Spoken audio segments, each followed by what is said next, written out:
আমি এবছর দিয়ে বোধহয় 2 বার হলো, 2 বার, তাই না? কবি লিখতে গেলে যে বিন্দু দিয়ে সূচনা হয়, সেই বিন্দু পর্যন্ত আমি এখনো যেতেই পারিনি। প্রচার করে দেখছি ভারত বিখ্যাত, বাংলাদেশ বিখ্যাত, আসিতেছে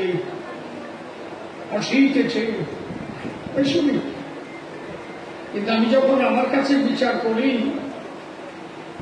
তখন যে বিন্দু দিয়ে অক্ষর লেখা শুরু হয়, ক শব্দ লিখতে গেলে যে বিন্দু থেকে সূচনা, সেই বিন্দুই আমি যেতে পারি।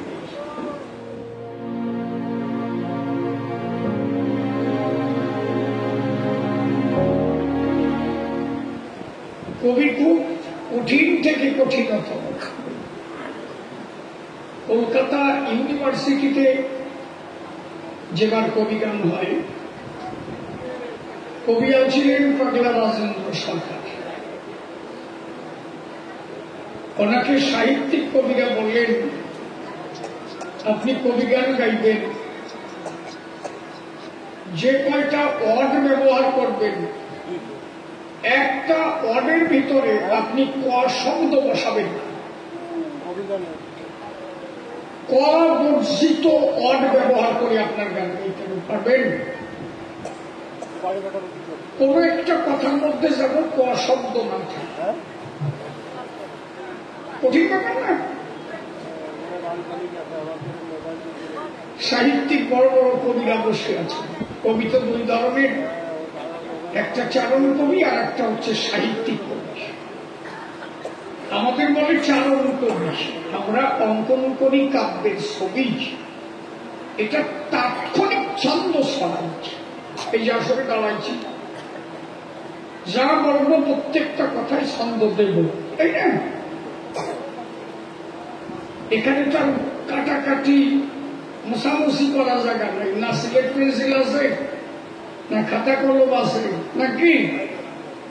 আর যারা সাহিত্যিক কবি হয়, তারা যদি লেখে আতা গাছে তোতা পাখি, ডালিম গাছে মৌ, হিরে দাদার মরমরি, তান ঠাকুর দাদার মা, সাথে মেলল না তো?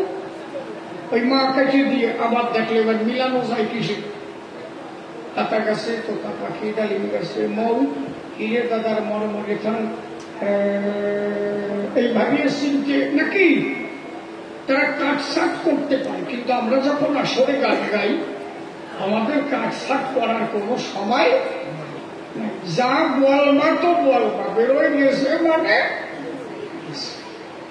কথা বুঝিস না? সেইখানে দাঁড়িয়ে রাজেন্দ্র পাগলকে প্রশ্ন করব, আপনি কবি গাইবেন অবর্জিত অক্ষরে, ওই লাইটটা কেন গেছেন ওর দ্বারে? ছেলেটা কারণে লাইটটা কোন রকম ওড়াতে দেবেন। লাইট তো বেশি ভালো না, বোঝা যায় না।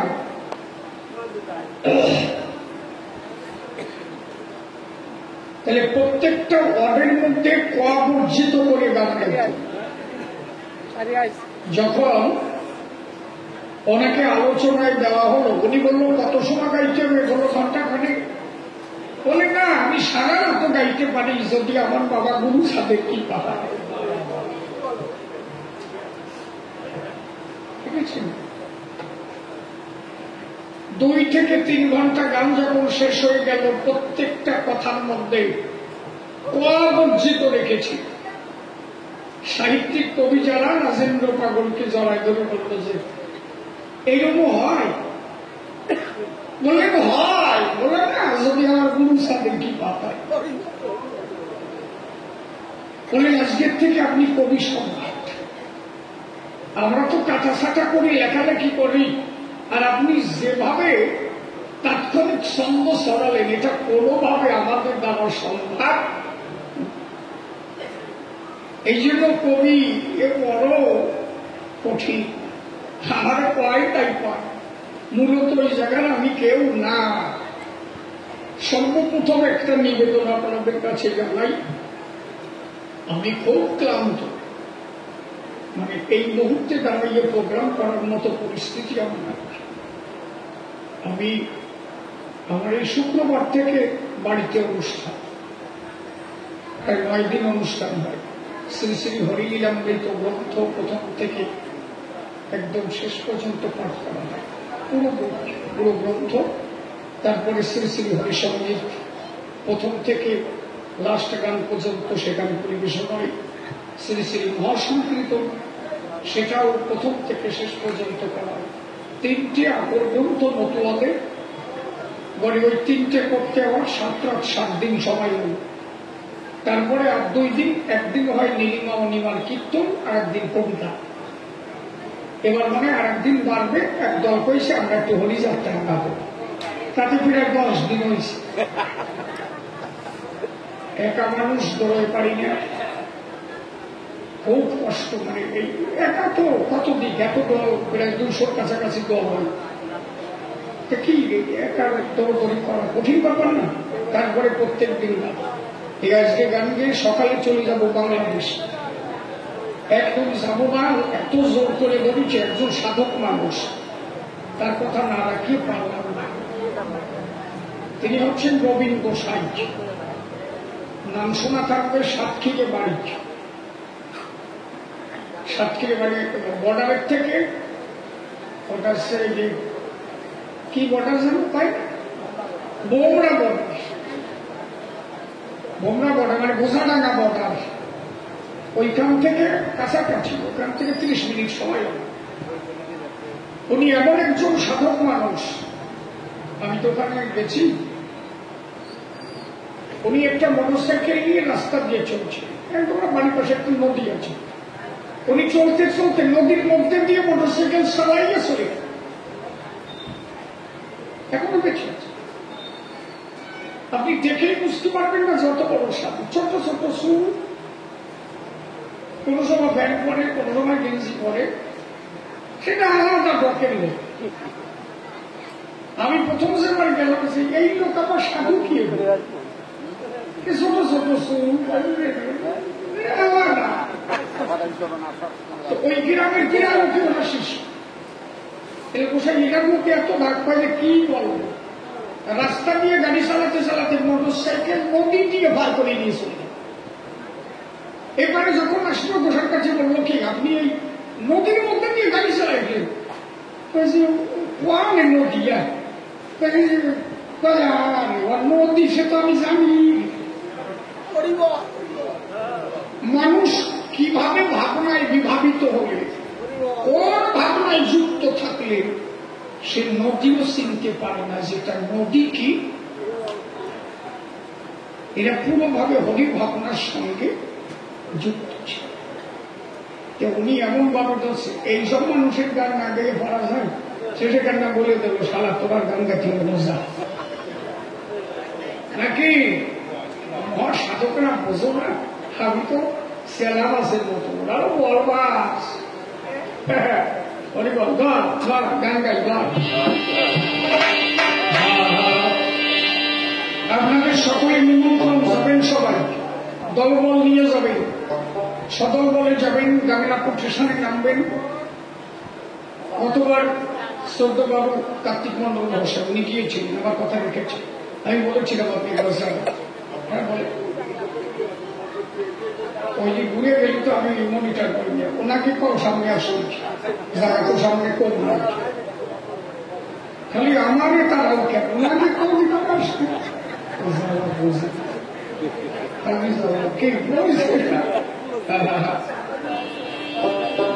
সবাই দল নিয়ে আসো নাকি যাবেন তো। আর এক সালি আমি দিতে পারবো না, টাকা কি করে দিতে একদম পরিষ্কার, যার যার কাঠির চাপ দিয়ে যাবা। 200 যদি ডলার হয় আমি খাওয়াবো না গাড়ি ভাড়া দেবো, ও যে টাকা পারবো না মিথ্যে বলে একদম পরিষ্কার করতে হবে সবের মধ্যে। কারণ গতবার আমি খালি 3.5 লাখ টাকা গাড়ি ভাড়া দিচ্ছি। মনে হচ্ছে যদি 150 দল হয় 2000 টাকা করে গাড়ি ভাড়া দিলে কত যায় কে আপনার। আর আমার ওই কলকাতা থেকে একটা বাস, তারা বাসে যেয়ে বলে যে 12,000 টাকা দিতে, মৎসব করবো না বেড়া দেবো না, কথা কি আমি বেতন করছি নাকি? বাস নিয়ে গেলাম, কালাম যে আমার 15,000 টাকা, আমি শিখে দেবো। ওই জন্য পরিষ্কার বললাম, ভাড়া আমি দিতে পারবো না, চাচা কাঠি পয়সা দিয়েছে। আমার কর্তার অনুষ্ঠান শ্রীমত শ্রী গোসাই সর্বোৎসব, আমার বসার অনুষ্ঠান করি, যার যার বসার প্রতি টান আছে, আমি মনে করি তারা যেভাবে পারে যাবে নাকি। হরিবল জয় বড় জয় জয় পূর্ণ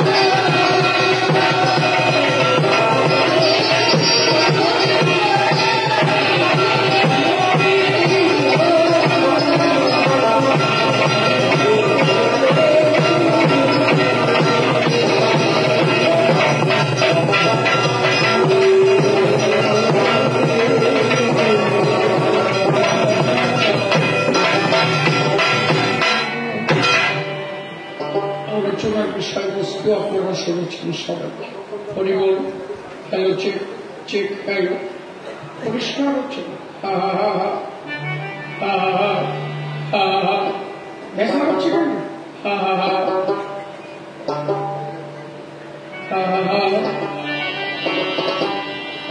তোরা কে যাবি গৌরঘাটে, আয় চলে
যেদিন গৌর চাঁদোদয় দেশে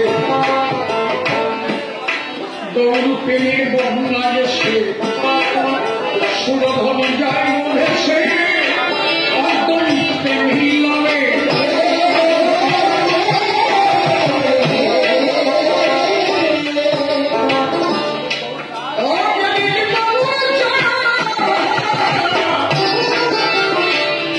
যেদিন গৌর চাঁদোদয় দেশে গৌর প্রেমের বন্যা এসে সুরধনী যায় ভেসে অদ্বৈতে মিলনে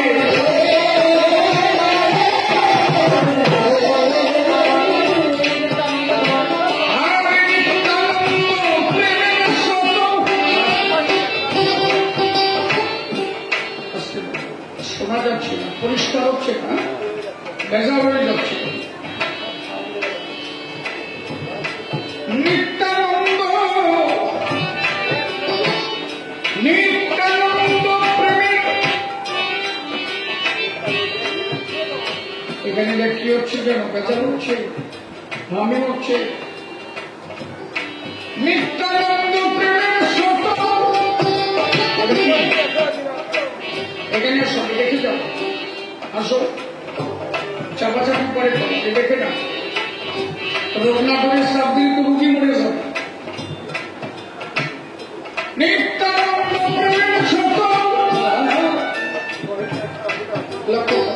তুই কি বলিস? ডাক্তারের সাথে কথা বলতে চাই, নিত্যানন্দ প্রেমের সত্য আমি বহিতেছে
শ্রীবাসে শাশুড়ি বুড়ি তরা সে পালাই ডরে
মানুষ সেই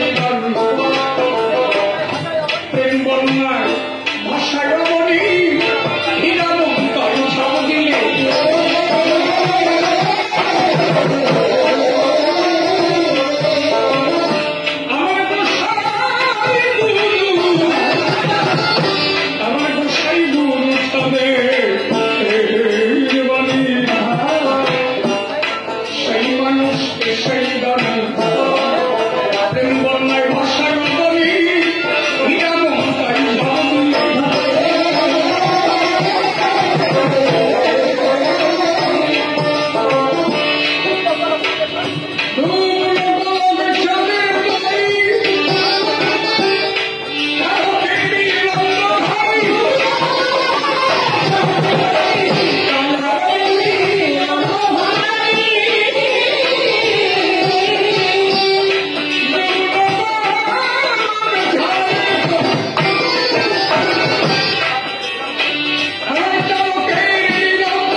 সংবাদের কাছে তিনি আছেন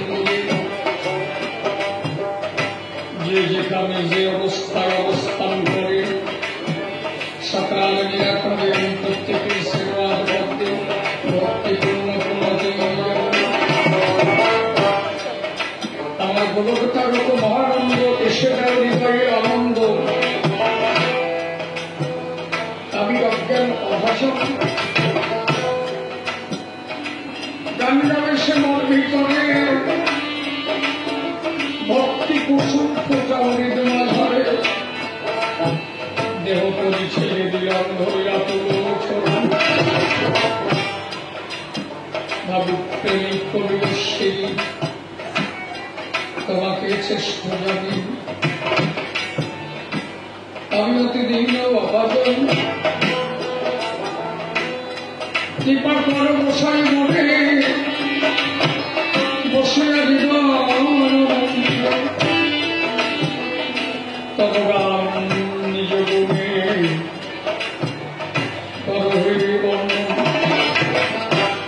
যে মাতা পিতার আশীর্বাদ এসেছে জগতে সেই মাতা পিতার পায় শ্রী গুরু শ্রীনাথ পদ্মে করে আনন্দ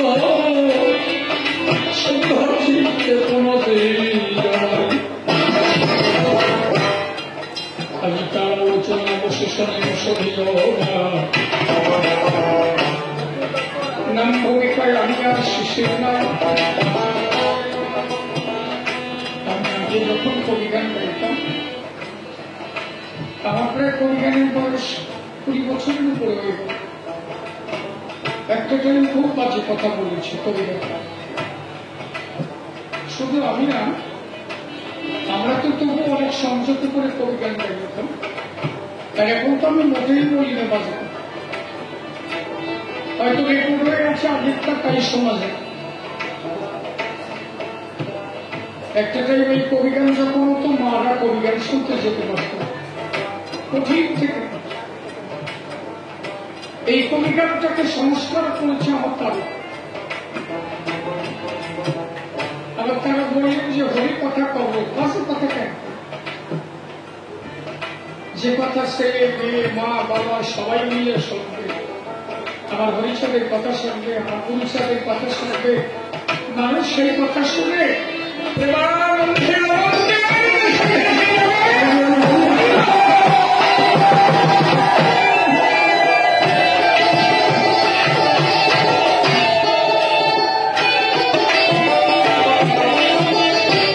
আমার চারকের থেকে জ্ঞান সংস্কার আস্তে আস্তে এখন পরিমার্জিত ভাষায় কবিতা মাঝে কথা মোটেই নাই কেন সে কথা গল্প টল্প আমরা বলি ওর মধ্যে তো একটাও সত্য কথা নাই আছে ওই যে উনি যা করে গল্প তল্প করছে কোনটা সত্যি কম মিথ্যে ছাড়া সত্যি আছে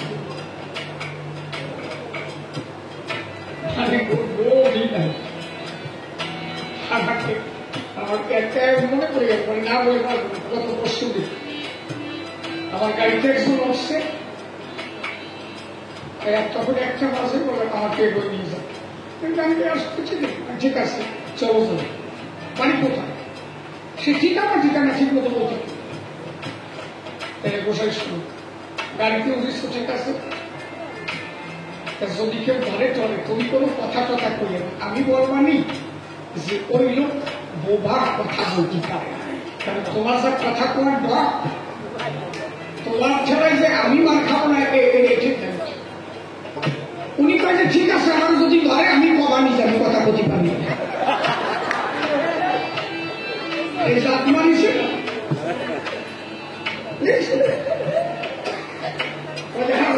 ধরে আমি বলবো আমি কথা বলতে কি বুঝিস মানে বোঝে না কেউ বোঝে এই জন্য মাঝে কথা না বললে যাতে দুটো চারটে বলি কথার মধ্যে দিয়ে নাকি থাকার চাই আমি সেই পাবো বলছিল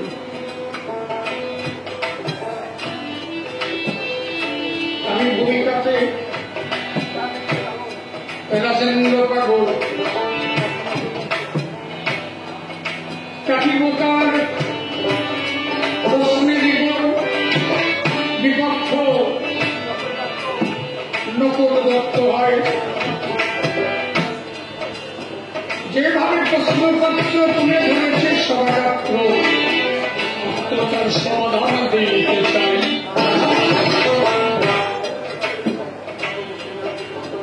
বলে মহাপ্রভু যদি সব দেয় হরিনাম নাম করেছে মহাপ্রভু জানি সবাই তাহলে হরিচাঁদের আসার কোন দরকার নাই কি দিতে হরিচাঁদের আমার কাছে বলো নতুন করে এমন কি দিয়ে জগৎ আস্তে আস্তে বাড়বো কথাগুলো বুঝতে এমনি চতুর্পাশে দাঁড়ানো তো আমার কথা বোঝা যাচ্ছে কিনা ঠিক আছে কথাগুলো বোঝে তাহলে আমি কটা পয়েন্ট ওর মতোই অ্যালজাবরার মতো অত রিজার্ভ পারবো কি খালি কয়েকটা পয়েন্ট একটা মসজিদ ছেলে যদি ব্রাহ্মণ বাড়ি খেয়ে আসে ওর বাবা ছেলে কি রাগ করবে না আনন্দে জড়ায় করবে কি হবে আনন্দে জড়ায় করবে না ঠিক তো ওরা গিটি জানো এদিক ওদিক না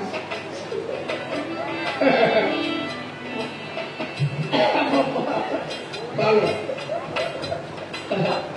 ঠিক আছে আর যদি একটা ব্রাহ্মণের ছেলে মুসির বাড়ি খাবে ওর বাবা কি হবে কথা বলা দেবে নাকি আর যদি প্রকৃত ব্রাহ্মণ হয় সে তো যিনি প্রকৃত ব্রাহ্মণ তার কাছে তো কোনো জাতির ভেদ বৈষম্য নেই সে তখন মুখে জড়ায় যাবে বাবা কি সুন্দর কাজ করেছিস বাবা আস্তে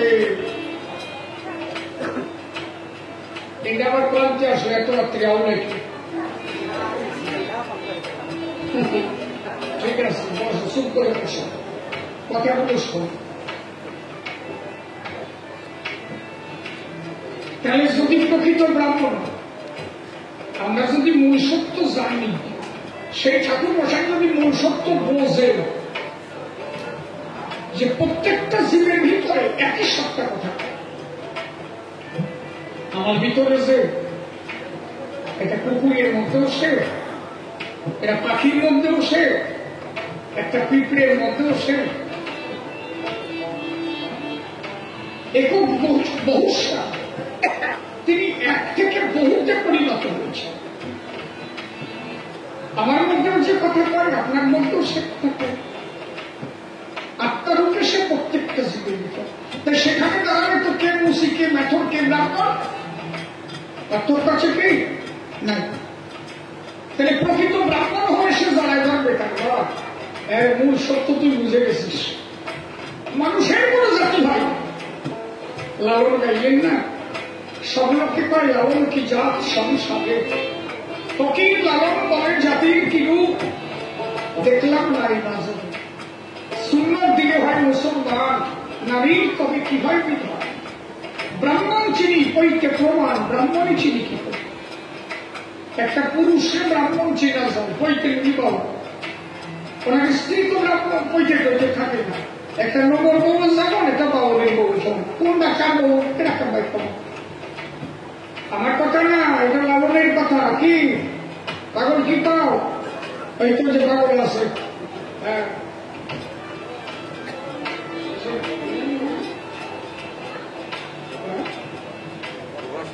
প্রবাস পাগল, ভালো মানুষ,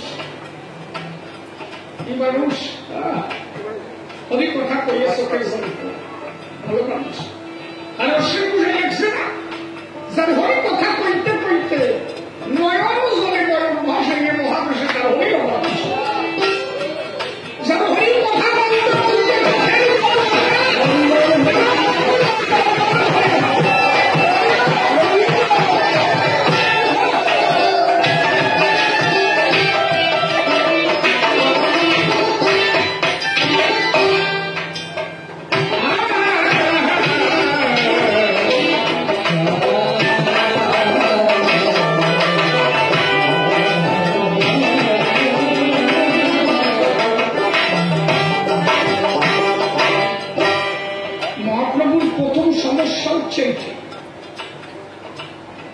প্রথমত মহাপ্রভুর সমস্যা দাঁড়ালো উনি যেহেতু উচ্চকুলের জন্ম,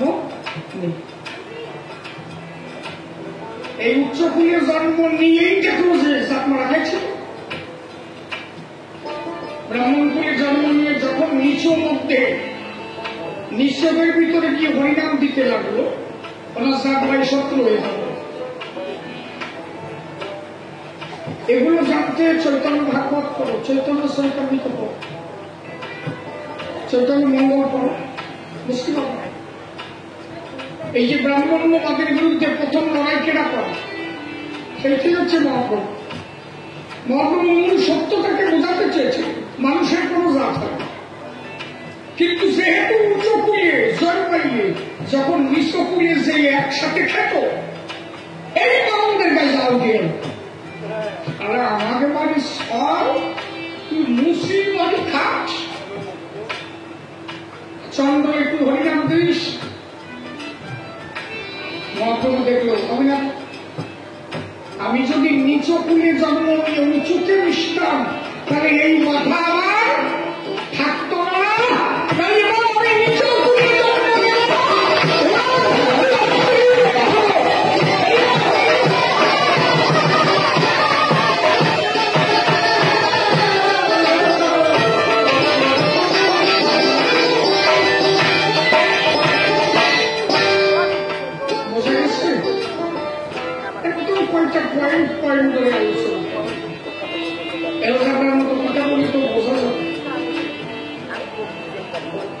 মহাপ্রভু দিয়েছিল কি? একজন বৈষ্ণবের গায়ে বলেন তো কি নাম দিয়েছিল মহাপ্রভু? তার বলে তুলসী মালা আছে, বলেন আপনি মহাপ্রভু কি নাম দিয়েছিল? কৃষ্ণ নাম। কোথায় পেয়েছেন আপনি?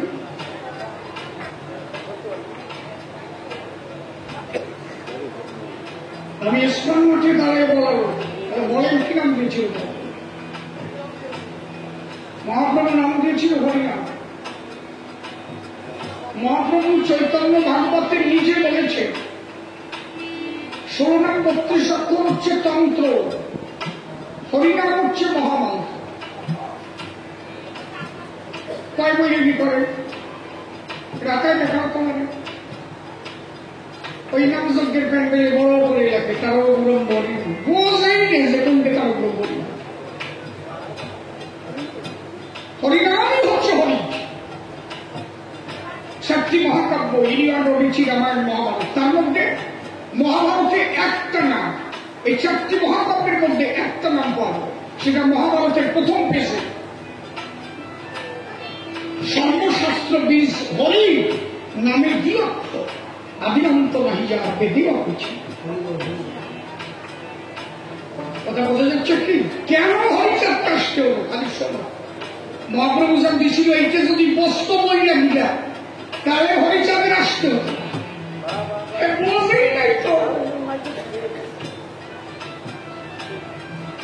ওনার ব্রহ্মা জপে চতুর্মুখে, শিব জপে ছবিরাম, আনন্দে লড়ে মধু হরিনাম। আর এই শরণাম 32 অক্ষর উৎপত্তি কবে জানো? এরকম গোলকে গোপনে ছিল, কেটা করছে তোমার? গোলকে গোপনের নাম হচ্ছে হরি, তারপরে শূন্যবাদর্শী হরি। এই জন্য অনুকূল ঠাকুর যে ধর্মই দিক মূল একটা সত্য প্রকাশ করেছে। সাধারণ তপত চাতুরী বদনে বলা কি বলছে? হরি হরি হরিনাম পরম ধর্ম, জীবের মূল কর্ম, অধর্ম কুকর্ম সাধন। তাহলে দিতে চেয়েছিল হরিনাম, আর এরা হরিকে বাদ দিয়ে করল শরণাম।